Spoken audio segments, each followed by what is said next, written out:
Bonjour à tous et bienvenue dans un nouvel épisode de podcast de la chaîne d'Emaï et moi. Aujourd'hui, c'est l'épisode numéro 66 et on va parler essentiellement de tricot puisque vous êtes arrivé sur une chaîne de tricot ou vous revenez sur une chaîne de tricot. Donc je me présente rapidement pour les nouveaux et les nouvelles qui nous rejoignent aujourd'hui pour la première fois. Moi, c'est Christelle. Je suis une tricoteuse couturière du nord-est de la France. Je reviens vous voir 2 fois par semaine, une fois sous forme de podcast, une fois sous forme de vlog pour vous parler d'art du fil. Donc généralement le dimanche pour les podcasts. Et là, on est bien souvent orienté 99 voire 100% tricot, ce qui sera le cas aujourd'hui. Et les mercredis à 16h où je reviens vous parler d'art créatif de manière un peu plus générale, mais souvent autour de l'art du fil. Donc on parle de couture, on parle de tricot, on parle de point de croix, et puis parfois on fait quelques petites incursions dans d'autres loisirs créatifs. Si vous me cherchez ailleurs que sur YouTube, vous pouvez me retrouver sur les réseaux sociaux, soit sur Instagram, soit sur Ravelry, avec le même pseudo qu'ici, alias d'Emaï-et-moi en un seul mot. Et bien pour tous ceux et celles qui reviennent semaine après semaine, et bien bienvenue et merci d'être toujours au rendez-vous. Je suis toujours absolument ravie de vous retrouver pour venir papoter avec vous d'aventures tricotesques.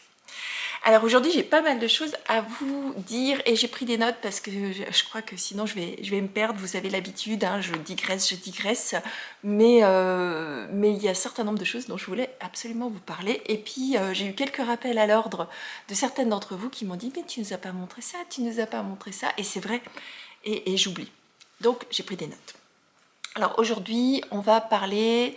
Donc on est sur un format de podcast, donc on va être plutôt traditionnel, donc on va parler de projets terminés, d'ouvrages terminés, il y en a 2 cette semaine. On va parler de certains de mes en cours, on va parler de 4 d'entre eux, et vous verrez que j'ai fait des avancées significatives. Non, on va parler de 3 en cours et un nouveau cast-up.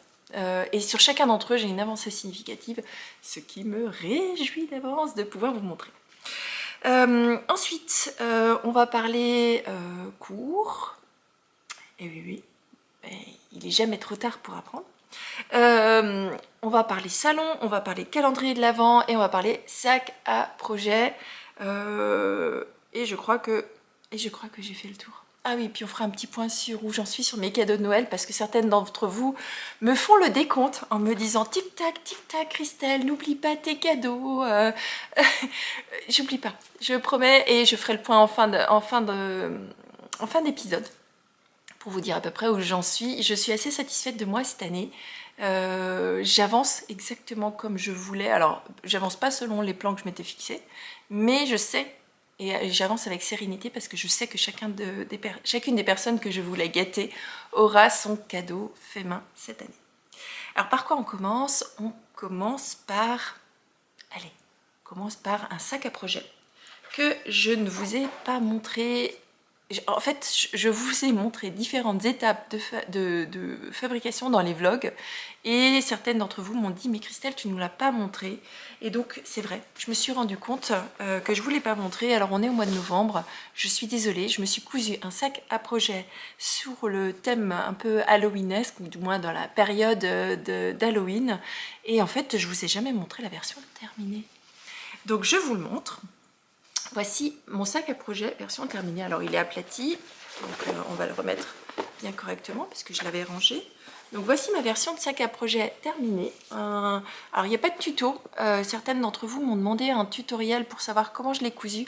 Alors comment je pourrais dire ça? À l'arrache. Mais par contre, si jamais vous cherchez un tutoriel pour coudre un joli sac à projet qui ressemble d'ailleurs à celui-ci, sachez que Christelle de la chaîne Rêver sa vie en couleur a un tutoriel vidéo pas à pas avec toutes les explications pour vous montrer comment on coud un sac à projet. Mais on en reparlera parce que vous m'avez aussi vu acheter un certain nombre de tissus et j'ai l'intention de me faire une jolie petite collection de sacs à projet. Donc on en reparlera. Mais bon, sachez que dans l'urgence, et là maintenant, si vous voulez vous en coudre un, sachez que vous avez un tutoriel et j'essaierai de vous mettre le lien dans la barre de description vers ce tutoriel pour que vous puissiez aussi vous coudre ces sacs à projet. Donc voilà le mien, il était sur le thème, on va dire, ambiance Halloween. J'y ai retrouvé un petit tissu qui est un espèce de simili-cuir avec un dessin qui est d'origine mexicaine sur le thème del Dia de la Muerte, donc qui reprennent en fait ces espèces de petites têtes de mort bien sympathiques sur lesquelles il y a énormément de fleurs. Et c'est ce que j'aime parce qu'il y a des fleurs, c'est pas des têtes de mort méchantes, c'est des têtes de mort gentilles. Un sac à projet qui a un fond avec une toile pour que ce soit bien solide. Hop là, petit coup de flou, je suis désolée. Un sac à projet donc qui a un fond sous forme de toile, un simili-cuir avec un motif. J'ai fait des bandes passantes qui me permettent avec des systèmes de coulisses de le refermer. Les lanières sont dans une espèce de... Alors vous verrez rien parce que c'est noir, mais c'est tout simplement une lanière toute faite, achetée, qui est tressée. Et à l'intérieur, je lui ai mis une doublure. Alors vous la voyez bleue, elle est violette, pour reprendre une des couleurs qu'il y avait dans la tête de mort. Et il y a des petits motifs floraux. J'ai finalement décidé de ne pas faire de poche dans celle-ci. Je pense que tout simplement, j'étais un petit peu en retard. Je voulais absolument le terminer. Le plus simple et le plus rapide, c'était de ne pas faire de poche. Je suppose, parce que je l'ai terminé il y a déjà un petit moment et c'est vrai que je ne vous l'avais jamais montré. Donc voilà, alors pour l'instant je ne l'utilise pas parce qu'il est sur le thème d'Halloween et que j'ai juste une envie, c'est de passer sur l'ambiance de Noël. Vous savez que moi, l'automne, c'est pas forcément ma grande tasse de thé. D'autant plus quand il pleut. Mais aujourd'hui, il fait beau, je pense que vous le voyez dans la luminosité. Il fait beau, enfin. Il fait très froid par contre, il fait 2 degrés, on se croirait en hiver. Donc bon. Du coup, j'ai juste envie de passer sur l'ambiance de Noël. Et je pense que beaucoup d'entre vous, on approche tout doucement de la période de l'Avent. Donc, je vous ai questionné la semaine dernière dans le podcast pour savoir quel format de vidéo vous vouliez retrouver pendant la période de l'Avent. Et vous avez été à 99,9% à me dire que vous vouliez un vlogmas quotidien. Et moi, ça me fait hyper plaisir parce que de toute façon, pour moi, ça change pas énormément puisque quand je vous fais les vlogs plus les podcasts, finalement, je tourne approximativement tous les jours. Je crois qu'il y a juste le jeudi où je ne tourne pas. Donc pour moi, ça changera pas forcément grand-chose. Donc, je vous annonce officiellement que vous aurez un vlogmas quotidien à partir du 1er décembre. Alors, je me suis fait un petit programme aux petits oignons. Je suis... Alors, déjà, je m'auto-excite d'avance parce que je me réjouis de pouvoir faire tout ce que j'ai prévu dans ce vlogmas. Et normalement, vous devriez avoir un vlogmas très très varié en termes de contenu. Donc, rendez-vous le 1er décembre. Moi, je tournerai comme l'année dernière. Je tournerai un jour en avance pour que vous ayez le vlogmas le lendemain. Donc, ça me réjouit. Et j'ouvrirai les petits paquets des calendriers de l'Avent le jour J, mais vous verrez à chaque fois la couleur le lendemain. Ce qui fait que le 1er décembre, ce sera...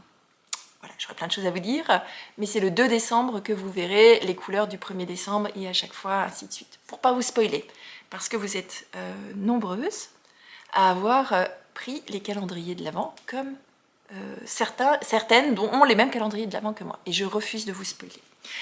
Donc ceci fait une transition parfaite pour vous montrer mes réceptions laineuses du jour. Alors j'en aurai une qui arrivera encore aujourd'hui, mais ce sera trop tard pour ce podcast, donc je vous montre.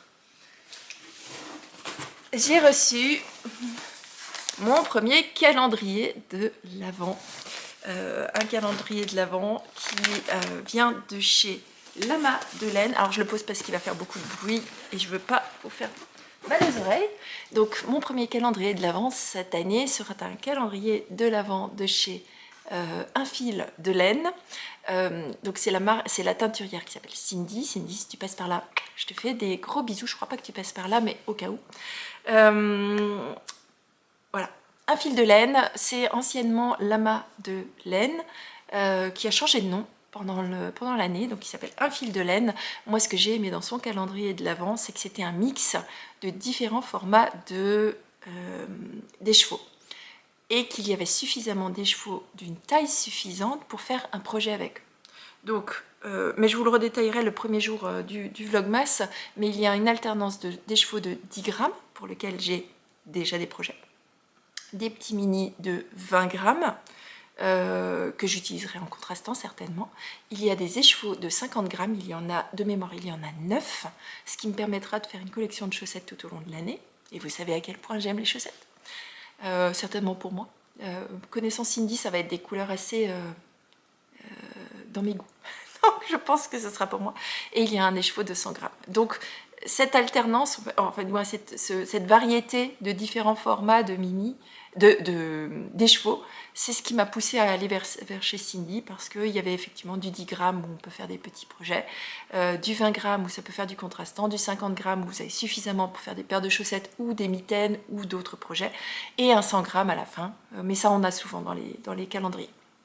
Donc je me réjouis. Alors bien sûr, je ne vais pas le laisser dans le carton. Je pense lui trouver une jolie corbeille pour l'installer. Et après, je vais tournicoter autour des petites enveloppes en me disant j'ouvre pas en avance. Et puis après, je me dirai non, Christelle, c'est pas bien. Il faut pas que tu craques.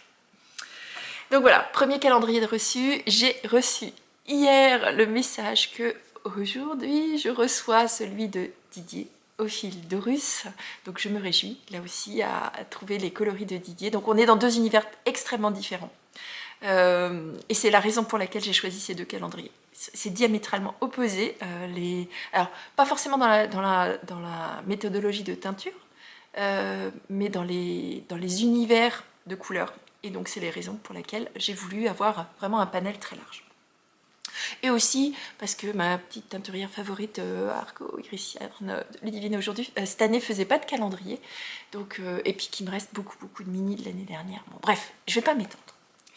Alors, qu'est-ce que je voulais vous dire encore en introduction? Alors, dans le vlog que vous aurez mercredi prochain, je vous emmènerai avec moi à un salon qui s'appelle Tricot in the City, qui a lieu à Saint-Louis ce week-end. Alors, si vous regardez ce podcast encore dimanche, sachez qu'il y a un salon en cours à la cité d'Anzas de Saint-Louis, qui a lieu jusqu'à, je crois, 19h ce soir. Enfin, ce soir pour vous, aujourd'hui et demain pour moi, puisqu'on est samedi, et vous aurez ce podcast demain. Moi, j'irai demain, donc dimanche, pour assister à un cours, pour prendre voilà, un cours de crochet. Et principalement sur les techniques qui sont autour des grannies, parce que je trouve ça bien joli, j'en ai jamais fait, et je trouvais ça vraiment intéressant d'aller voir les différentes techniques pour avoir quelque chose qui soit bien abouti. Du moins avec une experte, et puis qui puisse peut-être corriger quelques gestes malencontreux de mes techniques de crochet. Donc ça, ce sera demain. J'en profiterai pour faire un tour, bien sûr, sur les différents exposants. Il y en a plusieurs. Je vous emmènerai certainement visiter tout ça. Je crois que je suis arrivée au bout. On va parler maintenant de projets en cours et d'objets terminés, et je pense que je vais d'abord vous emmener pour vous montrer les objets que j'ai terminés dans la semaine. Si vous me suivez, je pense que vous devez avoir une petite idée de ce que j'ai réussi à terminer cette semaine. Allez, je vous retrouve tout de suite avec le premier objet terminé de cette semaine.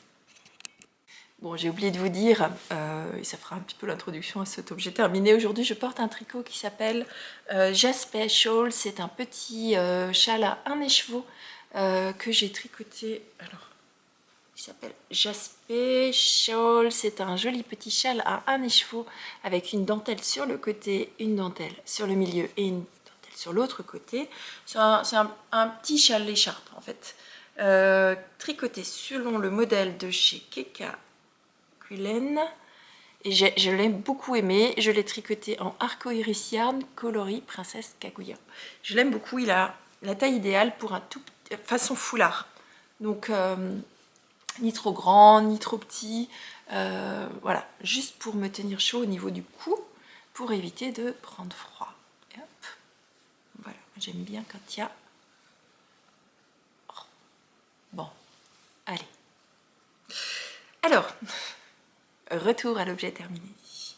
Je vous montre mon pull que j'ai réalisé. Alors, je vous montre mon pull Sugar Bush que j'ai réalisé en guise de cadeau de Noël pour le petit Mathéo, qui est un petit garçon qui a 2 ans. Je vous avais dit qu'il avait 3 ans, mais il a eu 2 ans. Et en l'occurrence, il a 2 ans aujourd'hui. Donc joyeux anniversaire au petit Mathéo. En fait, il y a plein d'anniversaires dans ma famille aujourd'hui. Il va falloir que je fasse quelques petits messages et que j'oublie pas. Donc j'ai réalisé la taille 4 ans parce que comme il habite loin de chez nous, je ne sais pas exactement s'il est très grand ou plus petit. Je le vois pas grandir et comme c'est un garçon, j'étais pas sûre, donc je me suis dit allez. Ça gradait 6, 12, 18, 24 mois et après ça passait à 2 ans, à 4 ans et je me suis dit bon, vaut mieux trop grand que trop petit. Ce pull, donc il s'appelle le Sugar Bush. Je l'ai tricoté selon un modèle de Marie-Amélie Design, qui est une designeuse qui écrit ses patrons en français et en anglais. Celui-ci est disponible en français. Il va jusqu'à la taille 12 ans et il est gratuit parce que Marie-Amélie Design, Marie-Amélie a arrêté son activité de designeuse et nous a fait dans sa générosité, nous a laissé tous ses patrons accessibles gratuitement sur Ravelry. Donc je vous rappelle que je vous mets tous les liens de ce dont je vous parle dans la barre de description. Alors je vous montre l'objet terminé. Regardez comme il est beau. Je le trouve absolument magnifique avec son très joli yoke en jacquard. Un petit rappel de jacquard sur les manches. Ta-ta-ta. Je suis trop contente et trop fière de cet ouvrage-là. Je le trouve magnifique. Le jacquard est lisse, donc je suis très très contente aussi de ma technique de jacquard. Pour celles qui aiment voir l'envers du décor, voici l'envers de mon jacquard. Hop. Et je reviens parce que ma carte mémoire me dit que j'ai trop parlé. Donc il faut que j'enlève le vlog de la semaine dernière de la carte. Je vous rejoins tout de suite. Voilà, c'est beaucoup mieux. Alors, bon, je vous ai bien installé. Donc je vous disais que j'étais très fière de mon jacquard, que la partie envers. Donc je vais le mettre un peu mieux pour que vous puissiez le voir. En ce qui me concerne, je croise les fils tous les... À partir du moment où il y a plus que 5 mailles, je fais un croisement de fil. Donc si par exemple j'ai 5 mailles, je vais faire 2 mailles, je vais croiser et je vais tricoter 2 mailles. Ce qui fait que mon jacquard est relativement tissé. Voilà. Et alors qu'on garde une belle élasticité et que c'est très très régulier. Donc vous voyez, j'ai pas de problème de tension, du moins avec cette technique je n'ai pas de problème de tension. Quand je laisse trop de mailles non croisées, on va dire sans croiser mes fils, je me retrouve avec des problèmes de tension. Donc je trouve que l'équilibre de tricoter 2 mailles, en croiser une, tricoter 2 mailles quand il y a 5 mailles, ça garde une bonne tension. Quand j'ai 4 mailles, je ne les croise pas. Quand j'ai 3 mailles, je ne croise pas non plus. Mais tout ce qui est au-dessus de 3-4 mailles d'affilée, je vais faire un croisement de fil. Et généralement, je vais faire en sorte que s'il tombe... si au premier rang j'ai 5 mailles et au deuxième rang j'ai aussi 5 mailles, je vais juste faire en sorte que je ne croise pas les fils exactement au même endroit pour éviter d'avoir une ligne de démarcation. Donc ce petit pull, je l'ai tricoté dans une association de 2 laines. La première, c'est celle-ci, c'est un coloris taupe, qui est une Merino Baby de chez Katia, qui est un coloris qui s'appelle 95. On est sur une laine qui est en 100% laine vierge. On est sur une épaisseur 165 mètres au 50 grammes. Donc c'est normalement un fil qui est qualifié comme sport. Par contre, moi quand j'ai fait mon échantillon, parce que oui, moi je suis la team échantillon, mais pas tout le temps. C'est échantillon quand je connais pas la laine. Quand j'avais fait mon échantillon, je me suis retrouvée avec je vais y arriver. Avec un échantillon qui était digne d'une fingering, donc du coup ça allait bien pour ce projet-là. J'ai tricoté le pull en 3,5 et 3,25 voire 3. Ici pour les poignets j'ai fait du 3. Pour le col et les petites côtes ici j'ai fait du 3,25. Alors pourquoi j'ai fait du 3 ici? Tout simplement parce que J'avais pas envie de faire de Magic Loop et je n'avais pas de Crazy Trio. Alors, dans le bon ordre. La circonférence ne me permettait pas d'utiliser une mini circulaire et j'avais absolument aucune envie de faire du Magic Loop. Moi, je suis allergique au Magic Loop. J'aime pas ça. Alors, je l'utilise vraiment en dernier recours quand j'ai vraiment plus le choix. Et donc, j'avais des Crazy Trio en taille 3 ou 3,5, mais je n'avais pas de 3,25. Donc, je me suis dit, bon, bah, c'est pas grave, le poignet, je vais le faire en 3. Voilà. C'est un pull qui se tricote du haut vers le bas. On monte le col directement, on ne fait pas de relevé de maille, donc on monte le col directement, on fait quelques rangs de côtes. Moi j'ai décidé de les faire en côte demi-torse parce que je trouve que la définition est beaucoup plus jolie, ça fait beaucoup plus élégant. Ensuite on attaque directement le jacquard, et le jacquard sera le même jusqu'à la taille 4 ans, il me semble. 4 ou 6 ans. Bon bref, vous avez 2 grilles de jacquard et en fonction de l'âge que vous décidez de tricoter, vous faites une grille ou l'autre. Donc vous tricotez toutes les grilles de jacquard. Les augmentations sont cachées dans le jacquard et sont très bien faites puisque du coup c'est ce qui donne cette ouverture de motif là qui s'élargit. Donc on ne les voit pas du tout, c'est cool. Une fois que vous êtes arrivé à la fin du jacquard, ah j'ai oublié de vous dire la deuxième laine. Oh, Christelle, podcasteuse en carton. La couleur que j'ai utilisée là-dedans, elle est issue d'un mini. Alors si vous avez plein de mini dans vos stocks, sachez que vous pouvez les mettre dans les jacquards. Et d'autant plus quand ils sont variés comme ça, lorsqu'ils ont plein de couleurs et qu'ils ne sont pas en coloris unis. Vous voyez qu'ici j'ai du jaune, du vert, du bleu, tout plein de couleurs pastel. J'ai décidé de les mettre dans le jacquard et regardez les rendus que ça fait. Ça fait vraiment très joli. Et ce modèle-là, vous pouvez l'utiliser, si vous faites, en fonction de la taille que vous faites, vous pouvez utiliser un mini.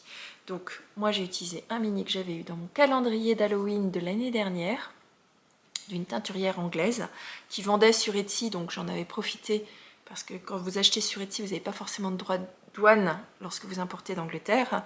Bon, maintenant, il semblerait qu'elle soit sortie d'Etsy et qu'elle ait développé sa propre boutique, ce qui veut dire par contre que on doit payer les droits de douane, et là, ça m'embête un peu plus. Disons que, comme elle a fait sa boutique à part, elle a augmenté les prix, et en plus, il y a des droits de douane. Donc, sur le mini qui faisait 20 grammes, j'en ai utilisé, et je suis en train de le peser, j'en ai utilisé exactement 15 grammes. 15 grammes pour la taille 4 ans. Alors, avec ma tension et ma façon de tricoter, et avec un petit rajout de jacquard ici sur le bas des manches. Donc je pense qu'avec un mini, vous pouvez monter au moins jusqu'à la taille 6 ans, voire 8 si vous ne faites pas le jacquard au niveau des manches. Donc n'hésitez pas. Ou si vous avez des restes, des mini, des restes ou des choses comme ça, là c'est parfait. Pour écluser vos restes, si vous ne savez pas quoi en faire, faites du jacquard. Donc je vous disais, on tricote du haut vers le bas. Une fois qu'on a fini le jacquard, il y a quelques rangs raccourcis pour faire cette fameux creuset d'encolure. Donc vous voyez, il n'y en a pas beaucoup, hein, on est sur une taille 4 ans. Il faudra d'ailleurs certainement que je mette une petite étiquette ici avec marqué fait main pour que la maman sache quel est l'endroit et quel est l'envers. Donc une fois qu'on a fait les rangs raccourcis, en fonction de la taille que vous réalisez, vous avez besoin de rajouter quelques rangs ou pas. D'ailleurs je vois qu'ici il va falloir que je fasse un petit raccord avec le fil. J'ai dû trop le tirer à l'intérieur. En fait ici il y a le raccord de mes manches et donc j'ai dû trop le tirer. Parce que oui, effectivement, de l'autre côté, vous n'avez pas. Moins, en tout cas. Je trouve que c'est pas forcément parfait. Mais bon. Ouais. C'est une laine qui marque un peu. Hop là, j'ai un tissu. Bon, bref. Une fois que... Donc, en fonction de la taille que vous réalisez, vous avez besoin de rajouter ou non quelques rangs. Moi, j'ai eu besoin de rajouter, je ne sais plus, une petite dizaine de rangs. Et ensuite, j'ai mis les mailles de mes manches en attente. Et puis, je suis partie en tricot en rond. Je vous ai épargné l'éternuement du mois d'octobre, du mois de novembre.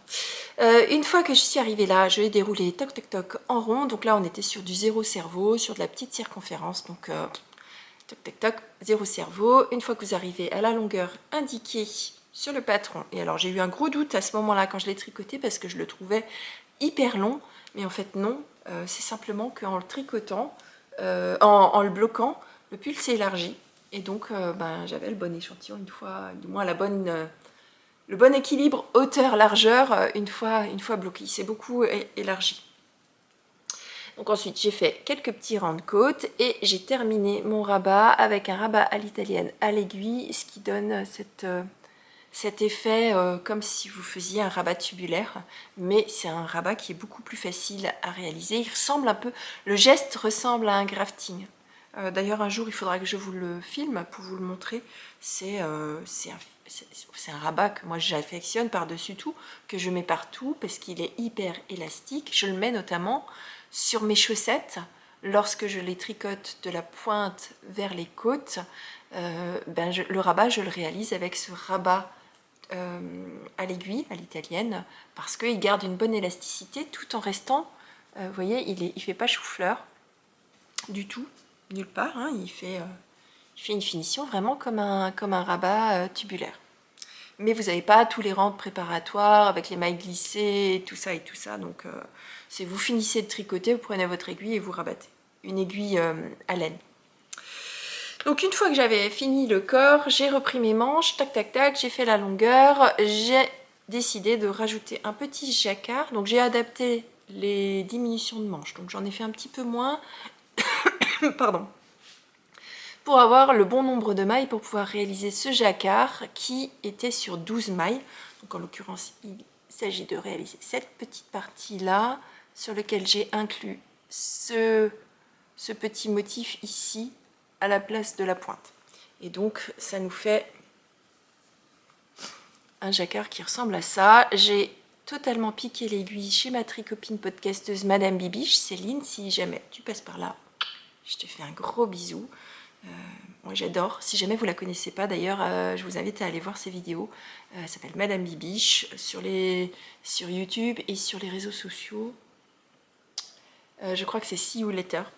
Elle est sur Instagram aussi. Elle fait des très très jolis tricots. C'est la reine de la chaussette.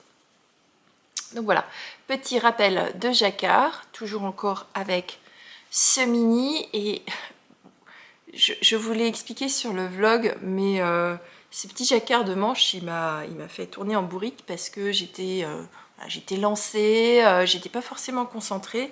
Et au lieu de prendre ce mini que j'avais mis dans le jacquard au niveau du yoke, je me suis retrouvée à prendre un mini que j'utilisais pour une paire de chaussettes dont on parlera plus tard dans le podcast. Donc j'avais tout fini la manche et le jacquard, il a fallu que je défasse parce que je n'avais pas pris la bonne couleur. Et je comprenais pas pourquoi tout à coup ces couleurs, elles étaient plus mélangées, ça donnait pas le même effet. Bon bref, j'étais pas concentrée. Mais c'est pas grave parce que le tricot, on va dire, ce n'est que du tricot. C'est que du tricot, alors quand on fait une erreur, on défait. C'est pas très grave, on peste sur le moment, on dit des noms d'oiseaux, on râle très fort, et puis on défait, et puis après on refait. C'est pas grave, dans l'absolu. Il n'y a rien d'irrémédiable.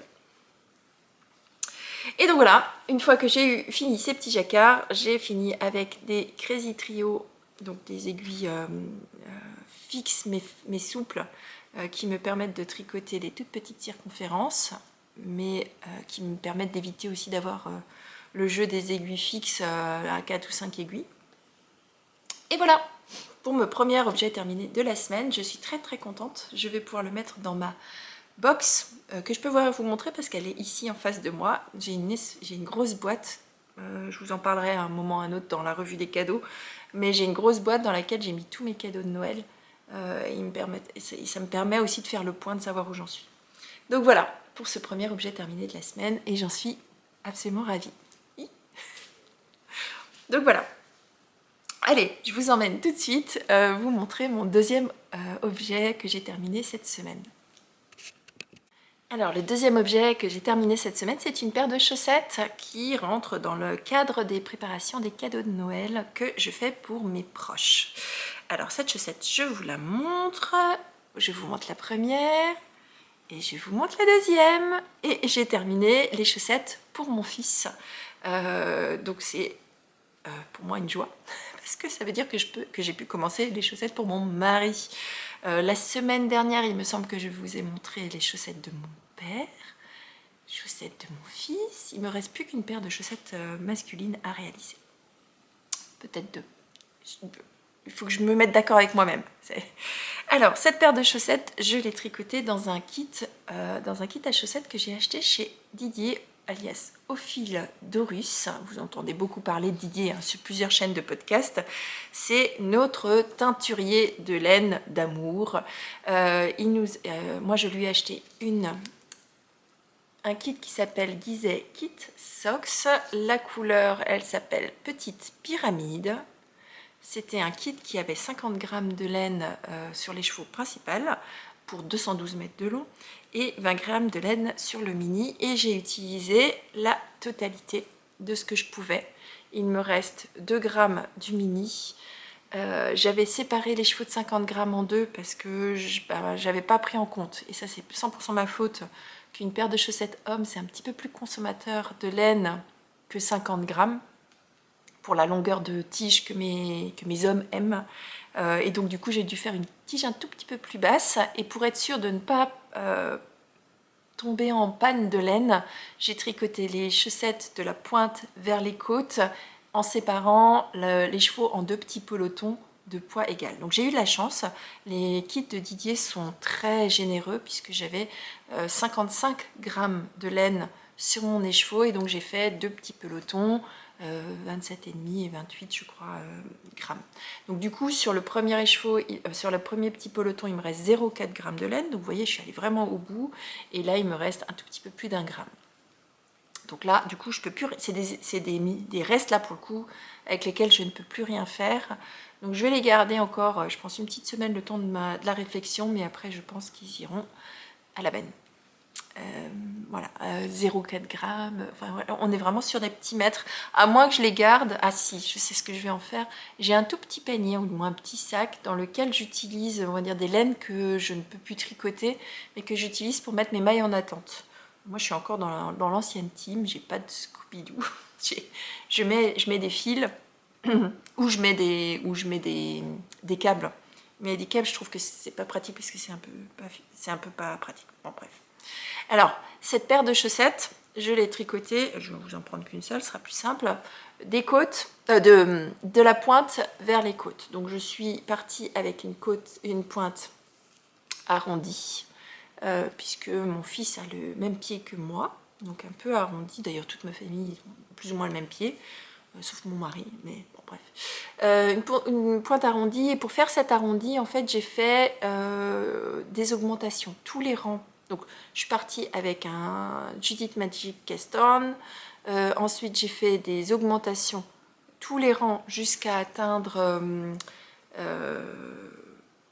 44 mailles ou 48 mailles, je sais plus, sur mes aiguilles.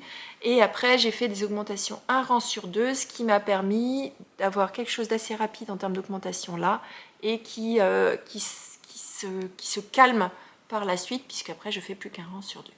Une fois que j'ai atteint 72 mailles, puisque oui, comme c'est des chaussettes hommes, je les ai tricotées en 72 mailles, puisque les pieds de mes hommes sont un petit peu plus épais, plus en diamètre que les pieds que mes pieds à moi, puisque finalement pour les filles, il n'y a que pour moi que je tricote. D'ailleurs, ça me fait râler, puisque ma fille, elle ne veut pas porter mes chaussettes tricotées, mais c'est pas grave. Donc je suis passée à partir de ce moment-là sur mes aiguilles circulaires de chez Chiagou.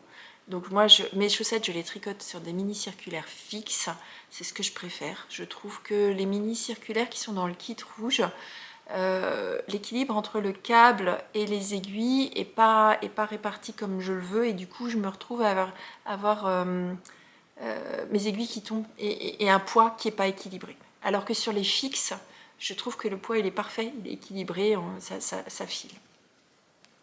J'ai mis sur la partie du bas du pied, j'ai tricoté en jersey tout simple. Sur la partie du haut du pied ainsi que sur l'ensemble de la tige, j'ai fait des côtes brisées 5-1, ce qui veut dire, alors une côte brisée, c'est vous tricotez sur le premier rang, si vous faites 5-1, vous faites 5 mailles en droit, une maille en vert, et sur le rang suivant, vous faites tout à l'endroit. Et c'est ce qui vous donne cet aspect côte brisée que vous retrouvez ici. Là, vous voyez les petites, qui ne sont pas tout à fait des côtes, qui font un espèce de motif. Donc si jamais vous voulez le réaliser, sachez que voilà, la méthode c'est comme ça. Donc toute la partie du dessous de pied en jersey pour pouvoir mettre la part belle à la teinture de Didier. que j'aime beaucoup. Là, c'était... alors, on était totalement en dehors de ma zone de confort à moi, mais on est totalement dans la zone de confort de mon fils qui aime les couleurs vives ou les couleurs sombres. Alors, il va accepter le petit contrastant, hein, il dira rien. Mais voilà, mon fils, clairement, là, quand il me donne des consignes, c'est soit du foncé, donc du noir, du gris foncé. Et vous savez à quel point j'aime tricoter le noir. Je vois pas les mailles, je peux pas tricoter le soir, je peux pas tricoter le matin. Donc finalement, ça me casse les pieds. Par contre, les couleurs vives. D'ailleurs, l'un des écheveaux qui m'attend, qui est là-bas, il a choisi un vert pop. Vert fluo que je vais tricoter aussi très certainement prochainement. Je ne sais plus ce que je vous disais. Alors, une fois que j'ai... Donc, pour mon fils fait un 43 pour l'instant. Il a 14 ans et demi, bientôt 15. Il aura 15 ans le mois prochain. Il fait 43, il continue de grandir. J'espère juste qu'il s'arrêtera un moment parce que des chaussettes à rallonge, voilà. Donc, pour mon fils, j'ai fait 75 rangs. Alors, j'ai mesuré, mais je crois que c'était 75 rangs pour ce rendu de chaussettes, parce qu'en fait, j'ai pas forcément le même nombre de rangs en fonction de la laine que je tricote. Donc, 75 rangs. Ensuite, j'ai fait un talon en shadow wrap, c'est mon humeur du moment, j'aime bien tricoter les shadow wrap. Je trouve que ce petit rendu de ces shadow wrap, je trouve que ça fait une petite dentelle jolie sur le bord du talon. Donc un talon en rang raccourci en shadow wrap, et ensuite sur la tige, eh bien, je suis allée jusqu'au bout de ce que je pouvais, et donc avec la laine j'ai réussi à faire 62 rangs, là où d'habitude j'essaie de faire le même nombre de rangs sur le pied que sur la tige. Donc là en l'occurrence il m'en manque une petite quinzaine, ce qui fait que ma chaussette n'est pas tout à fait équilibrée quand on la plie en deux. On dit souvent que la longueur idéale de tige, c'est quand les deux sont alignés, mais dans l'absolu, tout dépend de ce que vous aimez comme hauteur de tige. Donc, bon, je pense qu'il râlera pas. Et s'il râle, je referai une autre paire de chaussettes. Ça me donnera l'occasion de tricoter encore. J'ai trop chaud, faut que j'enlève.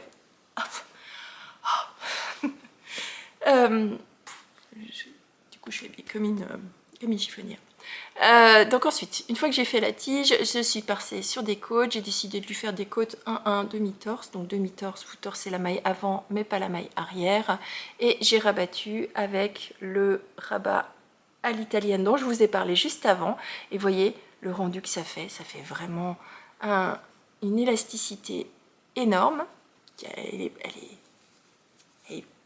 quasiment plus large que la chaussette en elle-même, mais ça fait tout de même un beau maintien, et avec les côtes demi-torse, ça tient bien sur la cheville.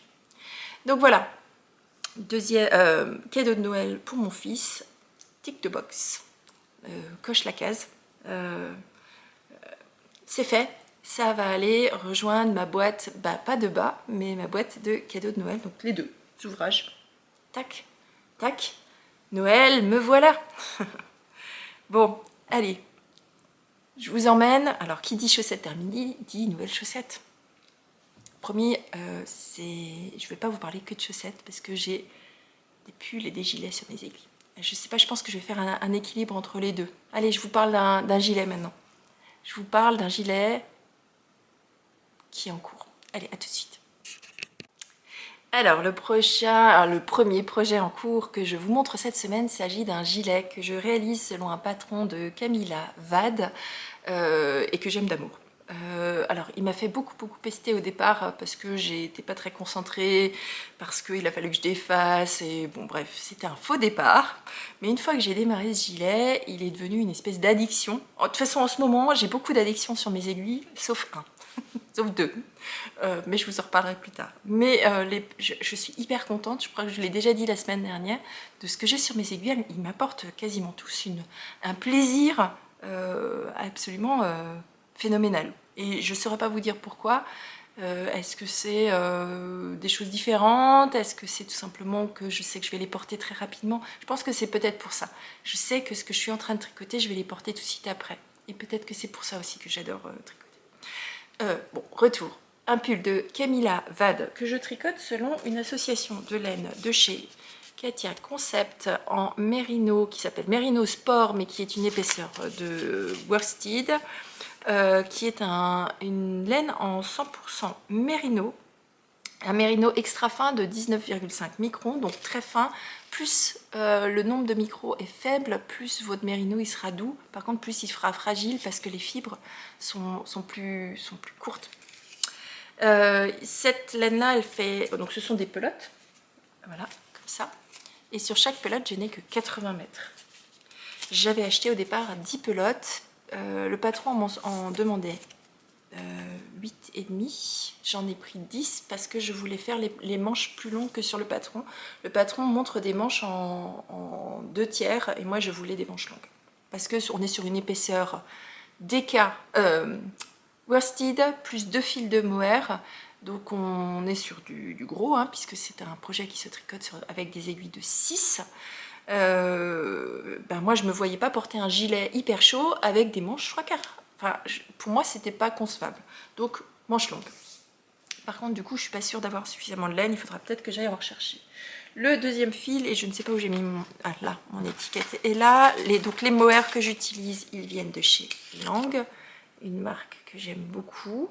Je suis passée sur leur lace. Le coloris s'appelle, attention, 992.0001. Donc c'est leur blanc.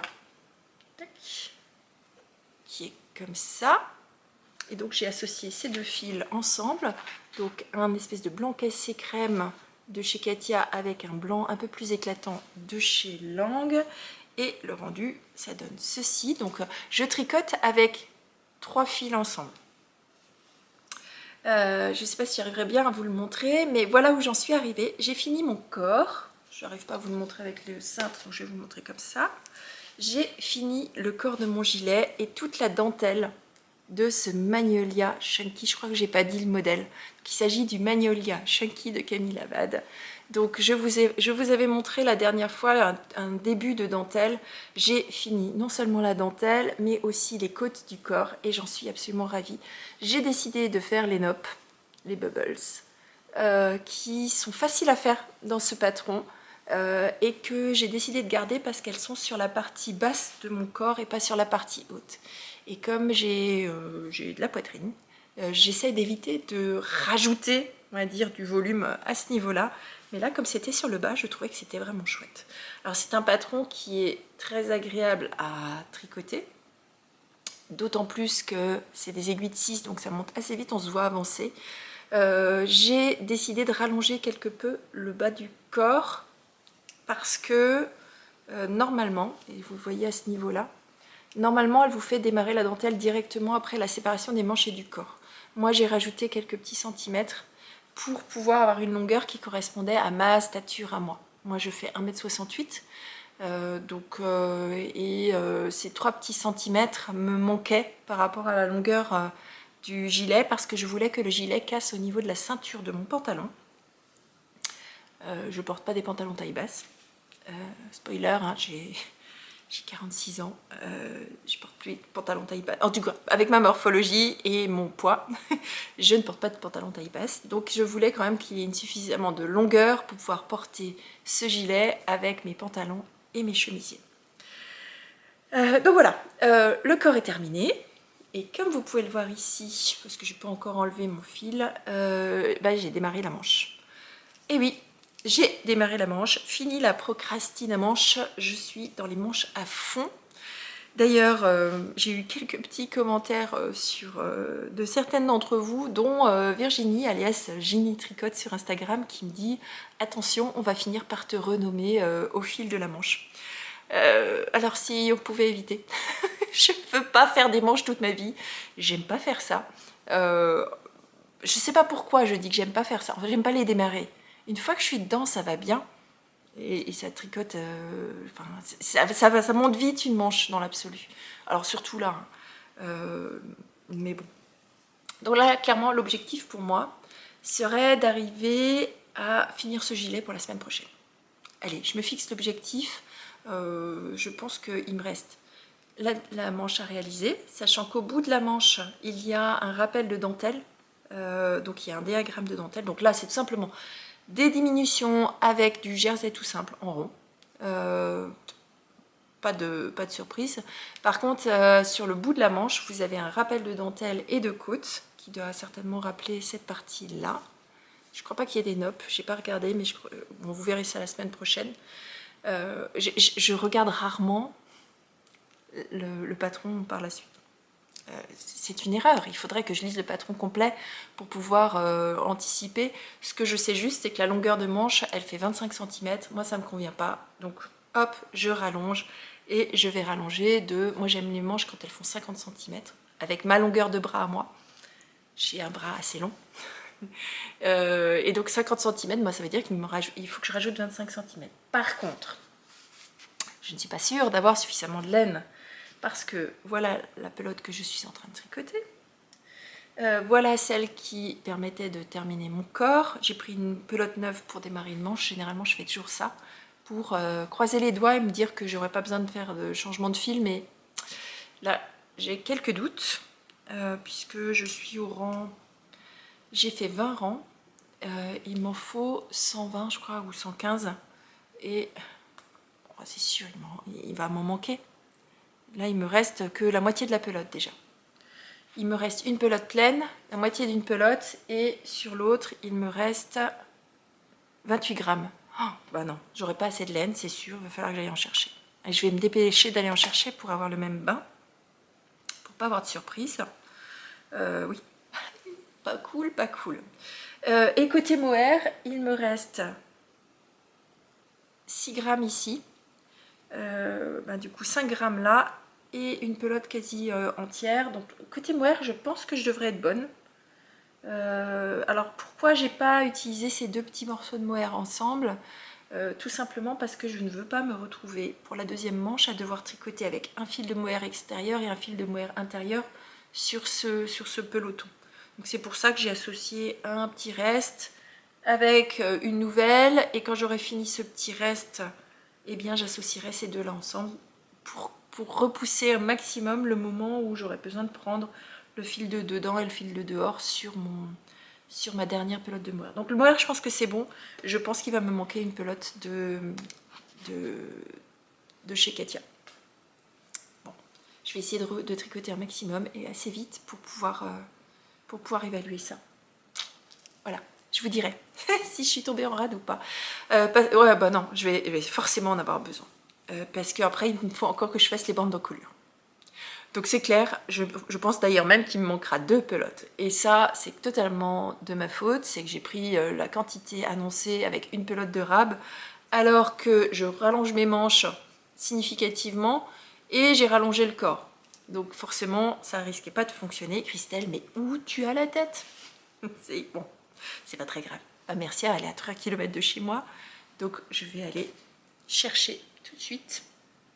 Bah non, pas tout de suite, puisqu'elle est au salon. Bon, je vais aller voir au salon et je verrai si elle en a sur son stand. Je vais bien noter le numéro de lot par contre, 694D, pour m'assurer d'avoir une pelote du même bain. Je ne suis pas trop inquiète, on est sur du blanc et c'est associé avec du mohair. Comme c'est un mélange de laine, ça ne devrait pas se voir. Ou en tout cas, si ça se voit, je le mettrai sur les bandes d'encolure. Oh, peut-être pas. Bon bref, je vous dirai ça la semaine prochaine. Allez, on arrête de parler de ce Magnolia. Je vous emmène maintenant sur un nouveau projet qui est monté sur mes aiguilles. Alors, ce projet, il est assez rapide à expliquer. Il s'agit de la paire de chaussettes que je réalise cette fois-ci pour mon mari. Oh, pelote tombée. Que je réalise pour mon mari pour Noël, qui finira peut-être sur les pieds de mon papa. Je ne suis pas 100% certaine finalement que la couleur plaise à mon mari. Mais on verra, on verra. Donc, début Christelle. Une paire de chaussettes en laine autorayante, tout simple. Un modèle à la vanille qui me permet de tricoter lorsque je suis en réunion, lorsque je suis en déplacement. Et en l'occurrence, cette semaine, lorsque j'assistais à l'entraînement de mon fils, qui a décidé de se mettre au handball, pour mon plus grand plaisir. Avant, il faisait du football. Et là, football à l'extérieur, quand il fait froid, sur les gradins, c'était pas mon truc. Donc j'y allais pas. Ou très rarement. Par contre, là, il s'est mis au handball, donc là, on est en salle, pas chauffé, mais pas froid, sur des gradins qui sont accessibles, et là, du coup, je prends un grand plaisir à aller non seulement le rechercher, mais même, là, cette semaine, j'y suis même allée 1 heure avant, la fin de l'entraînement pour pouvoir à la fois tricoter tout en regardant mon fils jouer. Et c'était vraiment un grand plaisir. Je vous aurais peut-être mis une ou deux images, mais je suis pas 100% certaine d'avoir filmé grand chose. Mais du coup, ça me permet d'avoir, enfin, du moins, du coup, ça nécessite pour moi d'avoir un projet absolument zéro cerveau parce que je peux pas à la fois regarder mon fils jouer et tricoter quelque chose avec la dentelle. Mais par contre, ça me fait faire des avancées significatives. Voilà. Alors, cette paire de chaussettes, je l'ai tricotée dans une association. Désolée pour la digression personnelle, mais ça fait partie de l'explication. J'ai décidé d'associer un petit midi de chez Kremke Edelweiss en couleur numéro 15, une espèce de crème beige crème avec une petite touche d'abricot dedans, à un Kremke encore, Lazy Lion, qui est, pour certains des coloris de chez Lazy Lion, vous avez des coloris autorayants. Donc il faut bien faire attention parce que tous les coloris ne sont pas autorayants. Certains sont à speckle, certains sont autorayants, et donc c'est mentionné généralement dans leurs explications. Le coloris que j'ai pris ici, c'est le coloris 10, et il s'agit de ce coloris. Donc on voit pas bien, enfin si on voit qu'il y a une succession de couleurs et que ça passe dans un univers puis un autre. En ce moment, je suis en train de tricoter cet univers-là qui est une association de marron et de vert, mais c'est pas les couleurs avec lesquelles j'ai commencé. Donc là, j'ai décidé de démarrer pour mon mari par la pointe. Me demandez pas pourquoi. Ce jour-là, j'avais décidé de démarrer par la pointe. Je sais plus pourquoi. Bon, bref. Et voilà les coloris que donne cette laine-là, ce coloris pour l'instant. Donc vous voyez que c'est très très masculin. J'ai fait un espèce de faux départ en pensant qu'on démarrait par le vert. Et au bout de quelques rangs, il est passé sur du gris. J'avais plus envie de défaire. Donc il faudra juste que je fasse attention pour la deuxième chaussette de démarrer de la même façon avec 2 rangs de vert. Et donc voilà, calibrer le même moment de départ. Donc je sais qu'il faudra que je mesure combien il me faut de laine pour faire un rang, pour m'assurer qu'il n'y ait que 2 rangs avant ce gris. Donc on part, en l'occurrence, un espèce de marron beige associé avec un gris qui, au fur et à mesure, va se transformer vers un marron foncé et là, maintenant, en vert. La suite, je ne sais pas. Je vous dirai ça la semaine prochaine parce que je sais que ces rayures-là, donc maintenant je le sais de par mon expérience sur l'autre paire de chaussettes, il n'y aura que 3 ou 4 rayures avant de changer d'association de couleurs. Donc là, j'en ai déjà fait 2 marron, 2 vert. Il y en aura encore 2 après le talon puisque j'ai fini le pied. Je vais faire le talon et après sur la tige, il y aura donc 2 rayures marron-vert et une autre association de couleurs que je vais découvrir au fur et à mesure. En fait, j'aime bien ce principe-là parce que je découvre les couleurs. Alors, j'avais voilà, un ensemble à peu près général. J'ai choisi ce coloris en fonction de la personne à qui je voulais l'offrir. C'était normalement mon mari, mais je pense que ce sera finalement mon papa et que je ferai encore une paire de chaussettes en décembre pour mon mari. À moins qu'il l'aime, mais je crois que je vais lui montrer. Faire une espèce de... Je te le montre, mais tu feras la surprise comme si tu l'avais pas vu. Et en fait, j'aime bien le fait de découvrir au fur et à mesure les couleurs et de les voir apparaître vraiment petit à petit. Donc je trouve ça cool. J'ai réalisé un certain nombre de rayures. Ce que j'aime bien aussi, c'est que j'aurais pas forcément besoin de compter le nombre de rangs, il suffit pour moi de compter le nombre de rayures. Et puis il me reste à faire le talon, que je vais absolument faire ce week-end. Aujourd'hui on est samedi, donc le talon c'est mon objectif du jour, pour pouvoir passer sur la tige, je pense demain. La tige demain. Je me suis fait tout un tas, alors ça je vous l'ai dit dans le vlog, je me suis fait tout un tas de petits objectifs d'étapes parce que j'ai l'intention, attention, vous n'êtes pas prêts, je crois que vous n'êtes pas prêts, j'ai l'intention de vider la totalité de ce que j'ai sur mes aiguilles d'ici la fin du mois. On est le 18, il reste 12 jours. Alors la quasi-totalité. Il me restera un ou deux projets au long cours. Cela, c'est pas un souci. Et il me restera certainement encore un pull que je n'aurai peut-être pas le temps de terminer. Mais ça, je l'assume. Et la raison est simple, c'est que je vais me faire une orgie de Caston pendant les Vlogmas. Pas forcément de Caston, mais je vais me faire vraiment un mois de décembre dédié à part, avec le montage des projets, la fin des projets et tout ça. Et après, en janvier, on partira sur des nouveaux ouvrages autres. Donc là, vous allez voir beaucoup de projets terminés. Alors, vous en avez eu 2 cette semaine. Vous en aurez certainement 2 voire 3 la semaine prochaine. Donc, au fur et à mesure, hop, il y aura de moins en moins de projets sur mes aiguilles, mais je me connais, il va falloir que je démarre quelque chose d'autre. Mais ça va aller de plus en plus vite. Donc je veux faire cette expérience-là. Je sais d'office qu'à la fin, quand j'aurai quasiment plus de projets, je vais râler. Et c'est la raison pour laquelle j'ai divisé tous ces projets-là en tout petits objectifs journaliers. Donc finalement, je me retrouve tous les jours à travailler sur tous mes projets. Et j'adore ça. 10 rangs par-ci, 3 rangs par-là, 5 rangs de l'autre, et machin. Je m'éclate. Et j'ai l'impression d'avancer comme une fusée parce que chaque projet avance. Il n'y en a pas un qui est en souffrance. Alors s'il y en a un qui est un peu plus en souffrance parce que c'est pas ma tasse de thé ce que je fais actuellement. Je vous le spoil, hein, c'est des manches. Et c'est pas le magnolia, c'en est un autre. Mais voilà, et il y a un des projets qui n'a pas encore été remis sur mes aiguilles, tout simplement parce que je veux avoir fini un gros projet, et puis après, enfin bref, je me suis fait un plan que je respecte plus ou moins.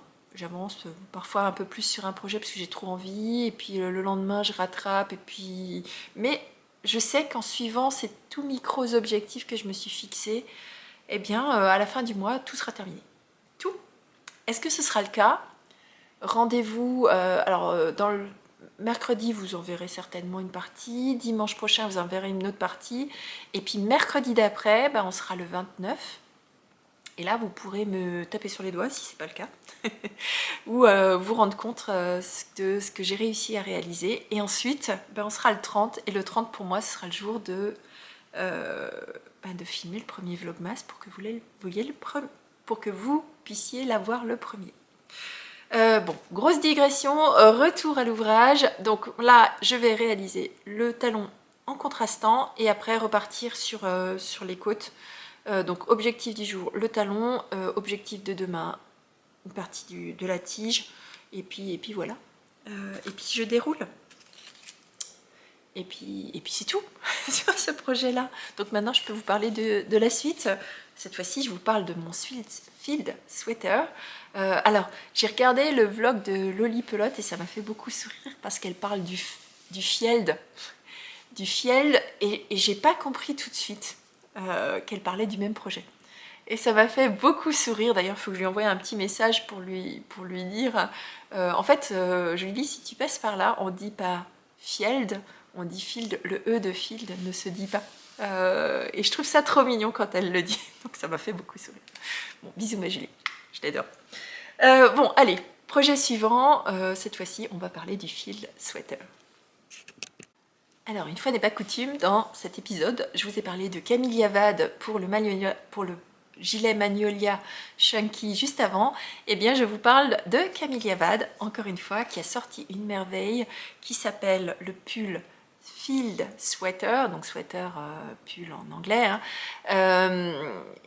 c'est un patron qui est uniquement disponible en anglais et en danois. Moi, je prends la version que je tricote en version anglaise. Sachez qu'il existe, parce que Camellia a généralement l'habitude de sortir une espèce de collection.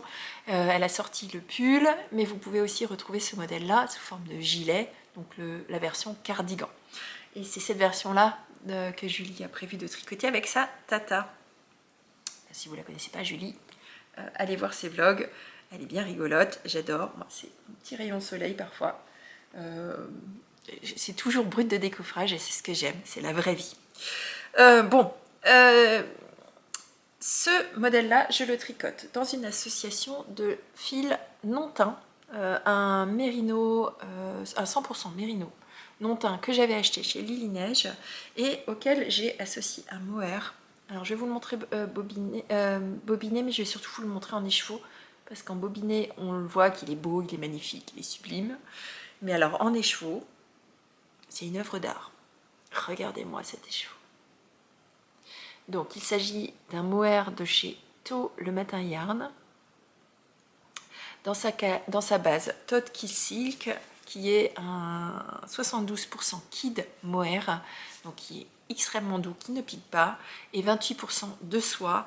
On est sur une base qui fait 420 mètres au 50 grammes, donc un mohair d'épaisseur classique, et le coloris s'appelle Mévis.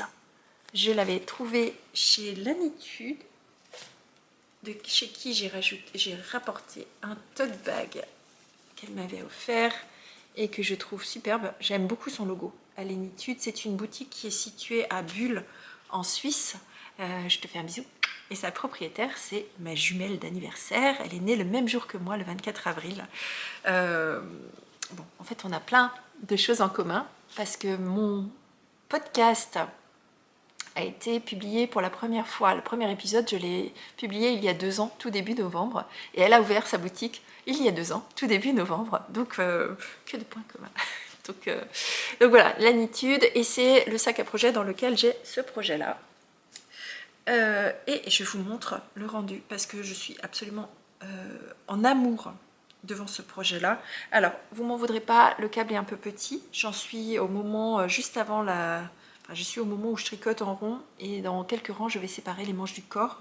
Et je me refuse à passer sur un câble plus grand déjà parce que j'aime pas ça. J'aime tricoter sur des câbles un peu petits. Et je sais d'office qu'après la séparation manche-corps, la longueur de câble que j'ai me suffit. Mais voilà où j'en suis de ce field sweater. J'ai terminé toute la partie du yoke. Et alors, si je vous le mets à l'endroit, alors, où est l'endroit, où est l'envers? L'endroit est ici. Donc voilà ce que ça donne, ce field sweater. Donc toute la partie du yoke qui se caractérise avec ce point de grain qui est absolument fabuleux à tricoter. Alors, il y a 1 ou 2 rangs qui sont un petit peu pointus à tricoter, tout simplement. Voilà, là vous voyez bien le modèle. Tout simplement parce que vous devez tricoter un certain nombre de mailles ensemble. Et ça peut être un petit peu juste lorsque vous tricotez avec vos aiguilles, c'est un petit peu tendu. Moi, ce que j'ai fait, c'est que lorsque j'avais besoin de tricoter, donc vous avez un rang sur lequel vous avez 5 mailles à tricoter ensemble. Ce sont des mailles qui sont un petit peu serrées en fonction de la façon dont vous les avez préparées. Quand c'était le cas, moi j'ai pris mon aiguille auxiliaire à torsade et j'ai passé ces 5 mailles sur mon aiguille auxiliaire à torsade qui a un diamètre bien plus fin que les aiguilles, donc en l'occurrence je tricote en 4 mm, que les aiguilles avec lesquelles je tricote, et du coup ça m'a facilité la façon dont je pouvais tricoter ces mailles ensemble. Donc petit tips, si vous avez vous aussi des difficultés sur ce fameux grain, donc en l'occurrence c'est le grain qui est ici, celui qui finit là. Celui-ci se tricote sur 5 mailles ensemble et d'une certaine façon, donc je ne vous dirai pas. Mais ce grain-là et celui-là, c'est peut-être celui-ci qui est un petit peu, on va dire un peu plus pointu à tricoter, mais sinon le reste, c'est rien de compliqué. Ça nécessite un peu d'attention.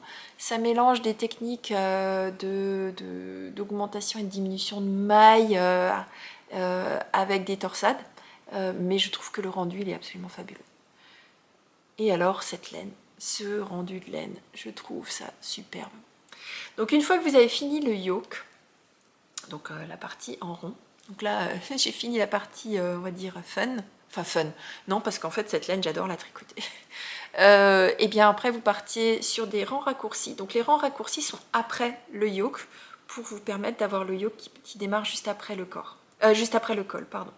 Et donc vous avez, voilà, je peux vous montrer le rendu de la laine une fois tricoté en jersey, puisque sur la partie arrière, j'ai déjà plusieurs rangs. Est-ce que je vais y arriver? J'ai déjà plusieurs rangs qui sont tricotés. Et donc, le fait que ce mohair soit varié, mais pas partout, je disais donc, le fait que le mohair soit varié, mais pas partout, donc le fait qu'il y ait des touches de couleurs un peu à droite, à gauche, parfois du jaune, parfois du rose, parfois du violet, aussi à certains endroits, eh bien ça donne des nuances légères à l'association de mon fil. J'espère que vous le voyez bien en termes de couleurs. Apparemment là, ça, voilà. Et du coup, je trouve ça superbe, magnifique. Ça fait juste des petites nuances de couleurs par-ci par-là. Et alors du coup je suis pressée de continuer à tricoter. L'objectif pour moi, alors j'ai déjà atteint mon objectif du jour parce que j'ai tricoté ça hier soir, j'étais lancée. Et comme j'aimais trop le tricoter, bien j'ai continué à tricoter. Donc j'ai déjà fait ce que je devais faire aujourd'hui. Ça m'empêchera pas de tricoter un petit peu en jersey là-dessus. Moi, qu'est-ce que j'aime ce projet. Je l'adore. Il est trop beau. Donc je sais que beaucoup d'entre vous ont prévu de le tricoter. Vous risquez de le voir à plusieurs endroits. Et alors ce que je trouve intéressant, c'est que finalement tout le monde a décidé de le tricoter dans une couleur très très différente. Donc moi j'ai fait deux fils ensemble. Vous pouvez aussi le tricoter en épaisseur DK, tout simplement. Regardez comme c'est beau. Alors, je trouve ça trop beau. Ouais. Je sais que par exemple Cécile de Que font mes mains, bisous Cécile, je t'adore aussi. En fait j'aime tout le monde, j'aime beaucoup de monde, mais elle l'a tricoté dans un magnifique vert intense il est sublime. Vous pouvez le voir sur Instagram, elle a publié récemment les photos. Julie a prévu de le faire dans un vert. Je sais que Chantal aussi de la chaîne Fraîcheur en Mentalo va le réaliser. Alors je sais plus par contre si elle a décidé de le faire en cardigan ou en sweater ou en pull. Il faudrait que je retourne voir. Elle en a parlé dans son dernier épisode. Là aussi, si vous ne connaissez pas Chantal de Fraîcheur Mentalo, je vous invite à aller la regarder. Elle est, j'adore sa personnalité. Elle filme toujours ses podcasts en extérieur, donc autour de chez elle. Elle a un magnifique extérieur avec une mare, avec des canards, c'est splendide. Et alors, elle fait l'exercice de se filmer en extérieur que ce soit en été comme en hiver. D'ailleurs, je sais pas comment tu fais Chantal pour aller filmer en hiver. Pour moi, je suis trop frileuse. Bon, bref. Voilà. Donc pour moi, l'objectif de cette semaine, grosso modo, serait d'arriver un maximum, déjà de séparer les manches du corps. Il me reste encore une bonne dizaine de rangs. Mais comme les rangs font 400 mailles et plus, c'est des rangs qui nécessitent un peu de temps. Et après, d'attaquer le corps. Donc voilà, celui-là je pense que j'aurai aucun souci à l'avancer parce que je l'aime trop. Et alors ces deux laines ensemble, c'est une merveille. Plusieurs d'entre vous m'ont demandé combien d'écheveaux j'avais pris de mohair. Alors moi j'en ai pris 3. C'est ce qu'il me faut généralement pour un pull en mohair. J'espère que ça me suffira parce que ce point-là consomme quand même pas mal de laine. Mais je pense que ça me suffira. Généralement, il me reste un reste du 3e écheveau, mais ça devrait suffire. Mais ça dépend de la taille. Moi, j'ai fait la taille 3. Voilà. La taille 3 de ce modèle-là, et j'ai pris 3 écheveaux, ce qui devrait être ok. Si vous faites des tailles plus petites, peut-être que ça rentre... Je pense pas que ça rentre dans 2 écheveaux, donc je pense que 3 c'est bien. Par contre, si vous faites une taille supérieure, peut-être qu'il vous faudra 4 écheveaux. À vous de voir, selon la taille que vous tricotez. Mais en tout cas, pour une taille 3, ça devrait suffire. Et je vous ferai de toute façon le point à la fin du projet pour vous le confirmer. Voilà. Alors, 1, 2, 3, je vous ai parlé de 3 ouvrages. Il m'en reste encore un à vous montrer. Alors, c'en est un, c'est celui qui est en souffrance. Mais je m'oblige à vous le montrer parce que je veux qu'il avance. Alors, ce dernier ouvrage dont je vais vous parler, il est dans ce tote bag de chez Laurel Knits, que j'aime beaucoup, que j'avais reçu lorsqu'elle m'avait livré une livraison que j'avais commandée sur sa boutique Etsy. Donc Laurel Knits, je vous en parle de temps en temps, c'est une teinturière finlandaise qui a des très jolis coloris très doux et une laine en 85-15 que j'aime beaucoup pour les chaussettes. J'en ai plusieurs écheveaux de chez elle, je vous en parle pas forcément énormément, mais je vous invite à aller voir ces petits coloris sur sa boutique et sur Etsy. Et je vous mettrai le lien dans la barre de description. Donc, c'est pas du tout sa laine que je tricote. Je tricote de la pure fingering de chez l'atelier teinture Jessica, que j'avais rencontré au salon Laine à l'Est, peut-être. Je sais plus à quel salon je t'avais rencontré, Jessica. En tout cas, je te fais des gros bisous. Une laine que j'adore tricoter. J'avais rencontré Jessica ainsi que son mari qui tricotait. Et que j'ai trouvé bien sympathique. Une laine que j'ai mis longtemps à monter sur mes aiguilles parce qu'on était en dehors de ma zone de confort en termes de couleur, mais que j'adore. En fait, je suis tombée amoureuse de cette couleur et je voudrais l'avoir dans ma garde-robe. Donc, un joli vert qui s'appelle le vert impérial. Si je vous le montre en écheveau, c'est plus simple. Le vert s'appelle vert impérial. C'est un vert semi-solide aux couleurs très intenses, qui paraît un peu plus bleu à l'écran. Ah là voilà, là vous avez la bonne couleur. Voilà, on est sur du 100% mérino, 400 mètres au 100 grammes, coloris vert impérial. Voilà. J'en suis sur mon deuxième écheveau et je commence à me demander si je vais vraiment avoir besoin de mon troisième écheveau parce que là, ben, je suis déjà dans les manches.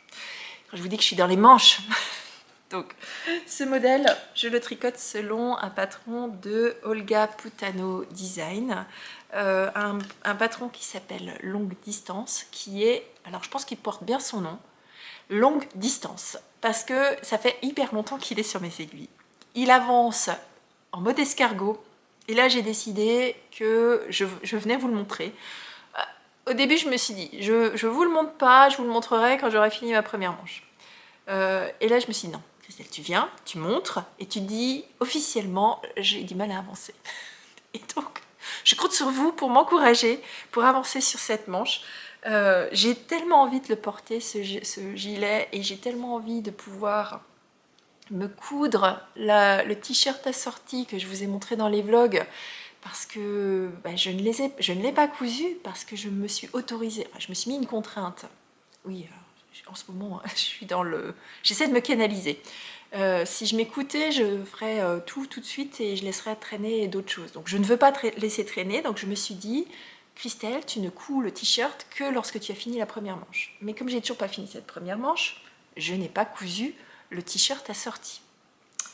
Ah là là. Donc voilà où j'en suis. Voilà à quoi ressemble ce gilet. C'est un gilet qui a la particularité, donc sa particularité, elle est au-dessus de la manche. C'est tout ce jeu de torsades qui font un croisé de fil. Alors ça prend un peu de temps, mais le rendu est magnifique. Et alors dans le coloris de Jessica de la Soleil Teinture, c'est très joli. Regardez-moi ça. C'est un vert semi-solide qui fait beaucoup de nuances. Le drapé est très joli. Donc j'ai hâte de le porter. Vous le voyez un peu plus clair à l'écran que ce qu'il est en réalité. Voilà, là il est bien. Donc il est plus intense, mais il est... Voilà. Et je l'aime beaucoup. J'ai fini le corps il y a déjà des lustres. Je ne sais plus quand, mais il y a longtemps. C'est pareil, un gilet qui est un peu crop, qui casse juste au niveau de la ceinture. Et donc il me reste juste les manches à faire. Donc j'ai monté la deuxième manche. J'ai monté la première manche. Qu'est-ce que j'aimerais pouvoir vous dire? J'ai monté la deuxième manche. Donc j'ai monté la première manche et je me suis fixé un certain nombre de rangs tous les jours. Alors c'est une manche qui monte lentement et qui montera lentement. Je me suis fixé un objectif très petit sur chacune de ces manches tous les jours, tout simplement parce que chaque rang est complexe, enfin pas complexe, mais mérite une attention et comporte un rang sur deux. Il y a 6 torsades à réaliser et elles ne sont pas toutes dans le même sens. Et donc ça nécessite pour moi d'avoir le nez sur le diagramme et donc je ne peux pas tricoter ça quand je suis en train de discuter, je ne peux pas tricoter ça quand je suis en réunion, je n'y arrive pas à le tricoter le matin, je ne suis pas assez concentrée. Vous savez que moi j'ai plusieurs périodes de tricot dans ma journée, je me lève tôt, je fais partie de la team, on dit early birds, donc les lève tôt. Généralement, je me lève aux alentours de 5 heures, de 5 à 7, de 6 à 8 en ce moment plutôt. Je n'ai toujours pas recalé mon décalage horaire, mais le matin, j'ai 2 petites heures où je tricote.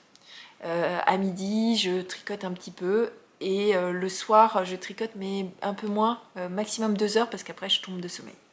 Et du coup, il n'y a que le soir que j'arrive à tricoter, et seulement pendant une partie de mon temps, parce qu'une fois que je suis trop fatiguée, j'y arrive plus non plus. Donc ça avancera à son rythme, mais je m'impose. Je veux qu'il sorte de mes aiguilles.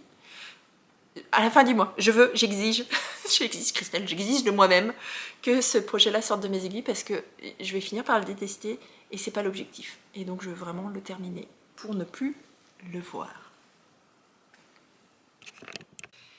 J'en profite pour vous montrer l'aiguille à torsade dont je vous parlais. Donc ça, c'est la fameuse aiguille à torsade que moi j'utilise pour faire mes torsades. Je la trouve pratique parce que ça me permet de mettre mes mailles dessus et de la laisser pendre sans avoir le risque d'avoir l'aiguille qui part à droite ou à gauche et de perdre mes bails. Donc je trouve que c'est ce genre de forme que je trouve le plus pratique pour réaliser mes torsades.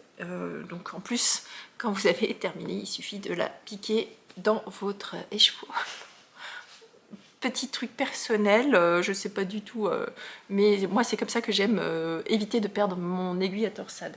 Et c'est aussi cette fameuse aiguille qui, puisqu'elle est relativement fine, qui m'a permis de réaliser les fameux points de grain dont je vous parlais sur le fil sweater juste avant. Donc voilà, en ce qui me concerne, je crois que j'ai fait le tour de tout ce dont je voulais vous parler aujourd'hui. Je vais ouvrir le vlog tout à l'heure avec vous pour démarrer la semaine de vlog que vous aurez mercredi à 16h. D'ailleurs, dites-moi dans les commentaires parce que 16h c'est peut-être pas la bonne heure pour vous le mercredi. Est-ce que vous souhaitez que je le mette plus tôt dans la journée? Je sais pas, dites-moi plutôt 8h, plutôt 9h, 10h ou est-ce que 16h? Dites-moi, qu'est-ce que vous préféreriez si je reste sur 16h ou si vous préférez l'avoir plus tôt dans la journée? Je sais que plusieurs d'entre vous m'ont dit qu'elles ne travaillaient pas le mercredi et qu'elles préféreraient l'avoir plus tôt pour pouvoir prendre le temps de le regarder dans la journée. Donc à vous de me dire si vous souhaitez que je reste sur 16h ou si vous souhaitez le voir un peu plus tôt. Pour moi ça change beaucoup parce que si vous voulez le voir plus tôt, il faut que je finisse de faire le montage le mardi soir. Et donc il faut juste que je le cale différemment. C'est pas plus de boulot, c'est juste un petit changement d'organisation. Voilà, alors en ce qui me concerne, je vais finir cette vidéo ici. J'ai prévu d'aller me faire une petite pause tricot d'une petite heure. Il est 10h, on est samedi. Je pense que je vais aller regarder le vlog de Miss Manu au naturel. Je te fais un bisou Manu si tu passes par là. Enfin pas si tu passes par là, je sais que tu passes par là, donc je te fais un petit bisou. Donc je vais aller me poser, je vais aller m'allumer une petite bougie pour me faire une petite ambiance cocooning. Aujourd'hui j'ai décidé d'allumer la bougie soir d'automne de les trois chats de Letty, les trois chats. Bisous ma Letty si tu passes par là aussi, je ne sais pas si tu passes par là, mais ce sera mon petit plaisir du moment.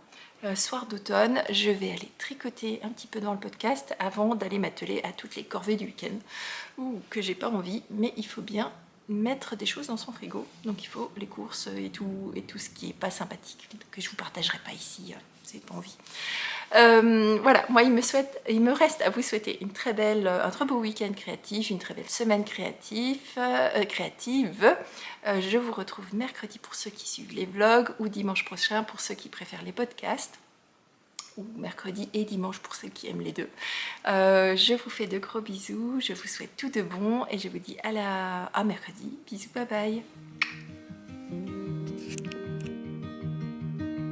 Say something that will make my day, 'cause these memories of her won't go away. They're haunting me so I can't sleep. She was a pretty little liar who cut me deep, 'cause she left me here alone.